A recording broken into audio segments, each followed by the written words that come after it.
This is 𝙎𝙤𝙢𝙢, Training Evangelist here at QuoteWerks. In this video, I will demonstrate how to create two different types of bundles. This feature allows you to add a group of items to your quote with just one click, and by using this powerful tool, you'll be able to save a tremendous amount of time. QuoteWerks offers two types of bundles, simple and grouped.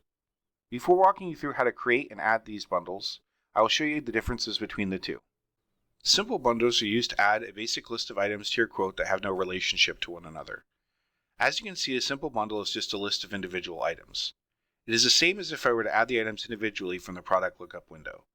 Simple bundles are an easy way to save time by adding multiple items you may sell together often as a saved list. Group bundles are groups of items that will display under a single description. The prices for the individual items will be hidden and automatically totaled and displayed on a single line in the quote workbook. You can quickly identify a grouped bundle by the yellow highlighting of the item and the grouped heading line.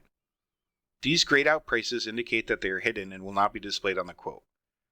If I were to adjust the price of any of these individual items in the group, the price of the group heading line will change in relation to the new item price. In addition, a group bundle can have its own part number, item type, description, discount, and tax code. You can also set a group bundle as a recurring group, which enables you to set the group bundle with recurring monthly payments.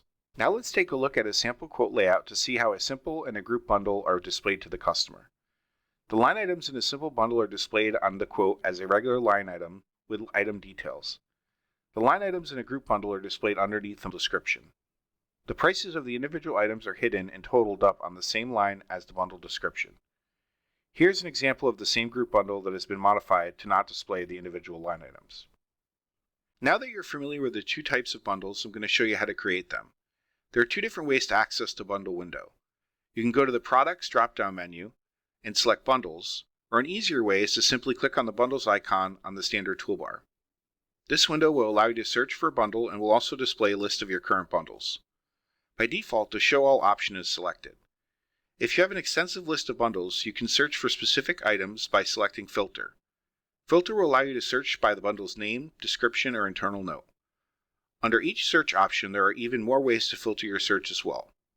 Below our results window, you can clone, create, edit, and delete a bundle. First, I'll show you how to create a simple bundle. To create a new bundle, click on New. From here, you enter the name of the bundle. The name you enter here will only be referenced in the bundles window and will not be customer-facing.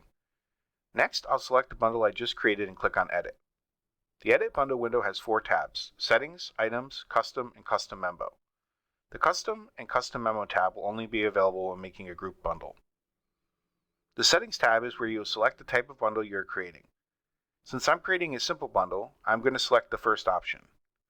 You're able to edit the name of the bundle here as well. Once again, the name is not customer-facing. You're also able to add internal notes. These can be used as internal notes to you and your staff, or can be used as a great way to quickly search for bundles. The Items tab is where you'll be able to add individual items to your bundle. On this tab, you can add a new line as well as edit and remove items. Adding a new line is the simplest way to include comments or heading lines in your document. To add a new item, click on Add. The product lookup window will appear, and from here you can select the item you wish to add to your bundle. You can hold down the Control key to add multiple items at one time. Note that the items added to the bundle must have a manufacturer part number. When you add an item to your items list, the Edit Bundle Item window will appear. The source database field will be pre-filled with the product database from which the item was retrieved. You can change the source database by simply clicking on the drop-down menu. The manufacturer part number is the part number of the selected item. The description is retrieved from the part number defined in the product database. The quantity field allows you to set the quantity of the item and is default set to 1. The sort order code allows you to define the order in which the items in the bundle will appear when added to the quote. By default, the sort order code is set to increment by 10. This item here is the last item in the bundle.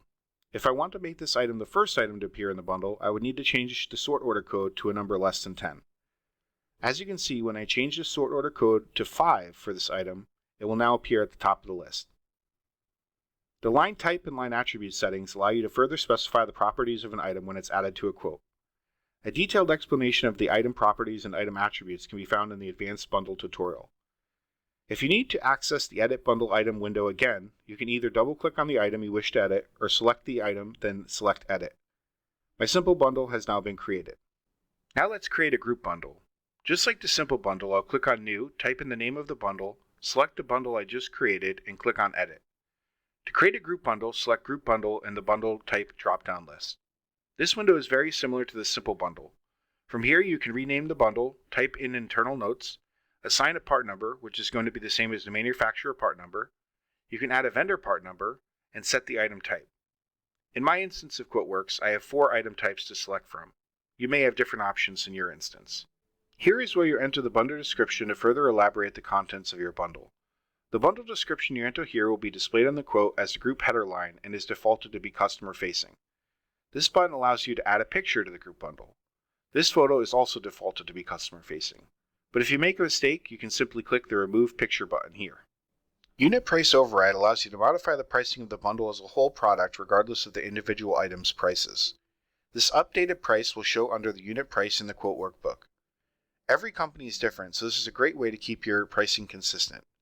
To apply a discount to a group bundle and to convert a bundle to a current group, click on Group Properties. When you're rolling up multiple items into a single product, you may need to apply a discount to the group. Group bundles give you the ability to apply a discount modifier. To apply a discount to the bundle, click here.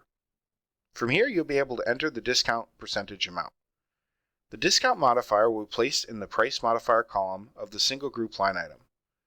For the tax code, selecting taxable will apply the tax to the bundle amount after the discount has been applied. Selecting non-taxable will apply the taxes to the total amount of the bundle before the discount is applied. To convert a group bundle into a monthly recurring amount, select this checkbox.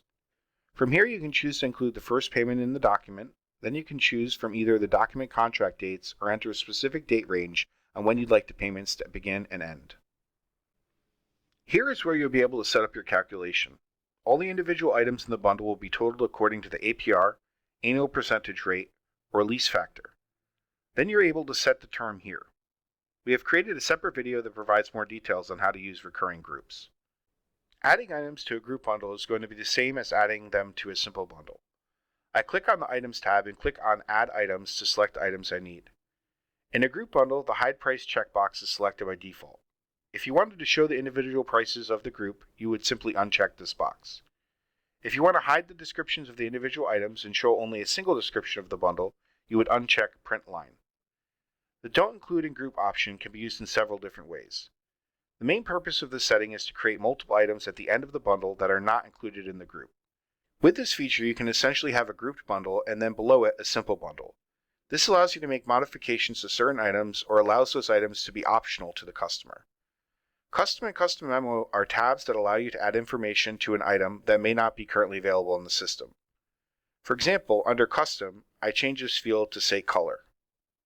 From here, I can enter the color of the product, and this will now appear on the quote workbook as seen here.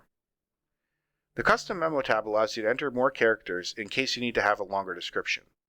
For my example, I changed the first box to Protocol and can enter my text in the text box just as the Custom tab did. My updated header and text will appear on the quote workbook. The group bundle is now complete. Now that you've learned how to create a simple and grouped bundle, let's add the grouped bundle I just created to the quote. To add a bundle to your quote, you can either double-click on the bundle or use these buttons to insert or add the bundle to your quote. By selecting Insert into Quote, the bundle will be placed above the currently selected item. By selecting Add to Quote, the bundle will be placed beneath the last item of the quote. If you would like to add the bundle under a certain heading or new section header, you're able to do so here. You have the ability to create a new heading or section header. If one exists, it will populate under the list. If you are creating a new header, once you select OK, it will appear under the quote workbook. To add a bundle under the header, simply select the header of your choosing, then double-click Insert into Quote or Add to Quote. When you add your bundle to the quote, you will be prompted to enter the quantity. For a group bundle, the quantity you enter will increase the number of the group bundle header and not the individual line items. For a simple bundle, the quantity for each item will be adjusted individually. As you've seen in this video, the bundle feature is a powerful tool that gives you the ability to quickly add grouped items to your document with various options to fit your needs. This tool will help save you and your staff valuable time, and if you have questions or need assistance, please contact our support team at 407-248-1481.